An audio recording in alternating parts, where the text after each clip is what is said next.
नमस्कार दोस्तों, फिर से आप सभी का स्वागत है एलआर क्लासेस की यूट्यूब चैनल पर।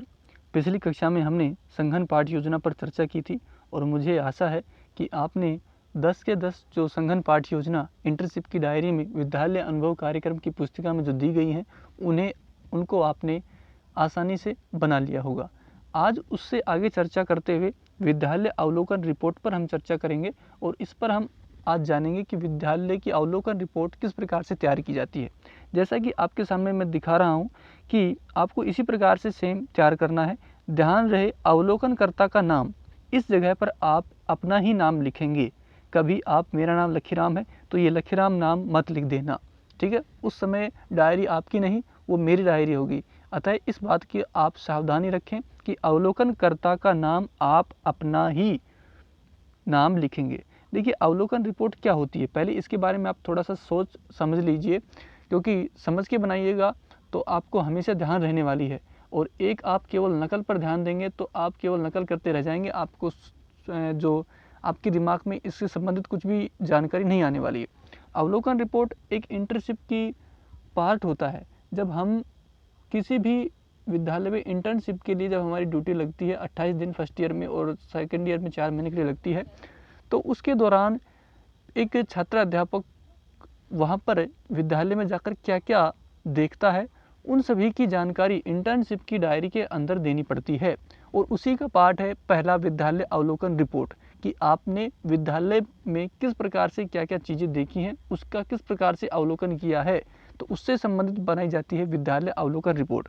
तो अब आप इसमें देखिए परिचयात्मक सूचना, आप विद्यालय का नाम लिख देंगे। करम विद्या शिक्षण मंदिर यदि आप अपने इसी में पढ़ते हैं या फिर किसी अन्य से हैं तो आप उसका नाम लिख सकते हैं। अवलोकनकर्ता का नाम लिख देंगे। उसके बाद आ जाइए प्रधानाध्यापक की संख्या, स्वीकृत में 1, कार्यरत में 1 और आरटी मानदंड के अनुसार भी आप 1 ही लिख देंगे, ठीक है। अध्यापकों की संख्या आप अपने अनुसार लिख सकते हैं, आपकी आवश्यकता के अनुसार। सहायक कर्मचारी, वहाँ पर कितनी पियून चपरासी वगैरह काम करते हैं तो उनसे संबंधित आप इसमें जानकारी दे सकते हैं। दूसरी, नामांकन कक्षावार एवं वर्गवार, तो इसमें आप देंगे कि कितनी कक्षाएं हैं और उन कक्षाओं में कितने बालक हैं, कौन सा बालक अनुसूचित जनजाति से है, कौन सा बालक अनुसूचित जाति से है, कौन सा बालक अनुसूचित पिछड़ा वर्ग से है, अति पिछड़ा वर्ग या सामान्य से या अल्पसंख्यक या विशेष रूप से सक्षम विद्यार्थी या विशेष पिछड़ा वर्ग से जो संबंध रखते हैं, उन विद्यार्थियों की जानकारी हमें यहाँ पर देनी पड़ती है।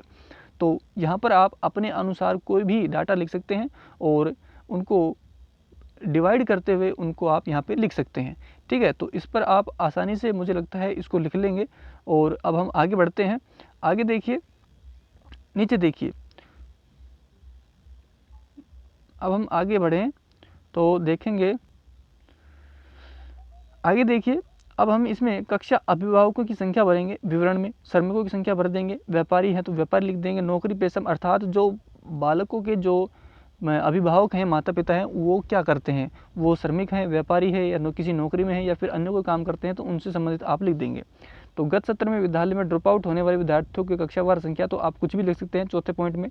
पांचवा पॉइंट है बालक व बालिकाओं के ड्रॉप आउट होने का मुख्य कारण पर टिप्पणी करें, तो उनसे संबंधित आप टिप्पणी कर सकते हैं कि किस कारण उन बच्चों को विद्यालयों को बीच में छोड़ना पड़ा।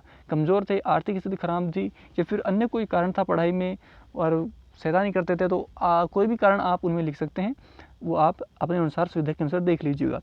ड्रॉप आउट विद्यार्थियों को विद्यालय से पुनः जोड़ने का प्रयास, यदि आपने कोई प्रयास किया है तो उस प्रयास को देख लेंगे। हमने सर्वे किया या डोर टू डोर कैंपेन किया, घर घर जाकर उनको वापस समझाया और फिर वापस एडमिशन कराया है, तो इससे संबंधित आप लिख सकते हैं। चाइल्ड ट्रैकिंग सर्वे के आधार पर नामांकित बच्चों की संख्या, इसे आप छोड़ देंगे। विद्यालय के वर्तमान सत्र के आयुवार प्रवेश पाने वाले बच्चों की कक्षावार संख्या, इसे छोड़ देना आपको। विद्यालय के भवन की स्थिति, जो विद्यालय का जो भवन है उसकी स्थिति कैसी है, उसका अवलोकन आपने किस प्रकार से किया है, तो उससे संबंधित जानकारी हमको यहाँ देखनी है। कक्षा कक्ष उपलब्ध है या नहीं है, हाँ या ना है, ठीक है, या उनमें कुछ सुधार की आवश्यकता है, तो उनमें आप इस प्रकार से हाँ या नहीं है, तो उस प्रकार से आप यहाँ पे जवाब दे सकते हैं। विद्यालय की भौतिक संसाधनों की स्थिति कैसी है, विद्यालय भवन समय विद्यालय का है तो इस पर आप हाँ का निशान लगा देंगे, ठीक है ना। दूसरा है विद्यालय भवन नामांकित विद्यार्थियों संख्या के अनुसार पर्याप्त है, तो मतलब जितने विद्यार्थी हैं उसके लिए भवन जो है वो पर्याप्त है या नहीं है, तो आप इसमें सभी में आप इन पे हाँ का निशान लगा देंगे। आगे हम पढ़ें। 12वें नंबर पर दिया गया है विभिन्न कक्षों में बैठने की व्यवस्था पर एवं संसाधनों पर यथा स्थिति प्रत्येक के वर्णन के साथ टिप्पणी करें। अर्थात बच्चों के लिए बैठने की व्यवस्था किस प्रकार से है और क्या क्या उसमें संसाधन है स्कूल के अंदर, तो उन सभी संसाधनों का हमको यहाँ पर जिक्र करना है, उनको यहाँ पर लिखना है। तो यहाँ पे आप लिख देंगे टेबल है, कुर्सी है, प्रत्येक कक्षा में पर्याप्त एवं ठीक डेस्क आदि उचित है। क्या विद्यालय में बिजली की व्यवस्था है, तो हाँ ये आप कर देंगे। 15वें में आप लिख ले कि उसमें क्या नल है, वाटर कूलर, जो पानी के लिए जो व्यवस्था है उसके लिए आप जानकारी देंगे। 16वें नंबर पर विद्यालय में साफ व्यवस्था, जो सफाई की व्यवस्था है वो किस प्रकार से की गई है, तो उस पर आप जानकारी देंगे। विद्यालय में फर्स्ट एड बॉक्स उपलब्ध है, तो हाँ कर देंगे। क्या विद्यालय भवन में आपदा प्रबंधन के उपाय हैं, जैसे अग्निशमन यंत्र, भूकंप रोधी भवन आदि पर क्या, इस पे संबंधित आप लिख देंगे नीचे कि अग्निशमन यंत्र है और शिक्षकों को प्रयोग की जानकारी उनको दी गई है।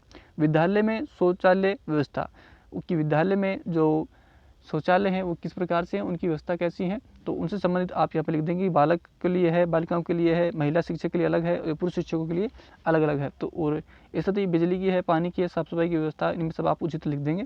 विद्यालय में विद्यालय वाटिका है, तो आप हाँ लिख देंगे। यदि हाँ तो रखरखाव स्थिति पर टिप्पणी करें कि उसकी रखरखाव कौन करता है, उसमें साफ सफाई कौन करता है, इससे समझ आप कर देंगे। क्या विद्यालय में मध्याह्न भोजन मिड डे मील व्यवस्था होती है, तो आप हाँ भी कर सकते हैं। यदि आप प्राइवेट सेक्टर की उसमें विद्यालय में है तो आप नहीं भी कर सकते हैं। यदि होती है तो आपको बताना पड़ेगा कि किस प्रकार से होता है। अध्यापक प्रतिदिन एवं पूर्ण स्वच्छता के साथ इसमें भोजन कराते हैं। प्रार्थना सभा में विद्यार्थी शिक्षकों की भागीदारी एवं गतिविधियों पर टिप्पणी लिखें, तो आप इस प्रकार से टिप्पणी लिख सकते हैं। 23 नंबर पॉइंट में लिख देंगे। 24 नंबर पॉइंट विद्यालय प्रबंध समिति की मासिक बैठक होती हैं, अर्थात विद्यालय की जो प्रबंधन समिति है उसकी हर महीने में बैठक होती है कि किस प्रकार से शिक्षा को सुचारू रूप से आगे बढ़ाने के लिए प्रयत्न किए जा सकें, इस प्रकार से बैठकें होती हैं या नहीं हैं, तो आप इनमें भी हाँ कर देंगे। विद्यालय में प्रत्येक कक्ष में ब्लैक बोर्ड की उपलब्धता है, अर्थात श्यामपट है सभी कक्षाओं में, यदि है तो आप हाँ कर देंगे।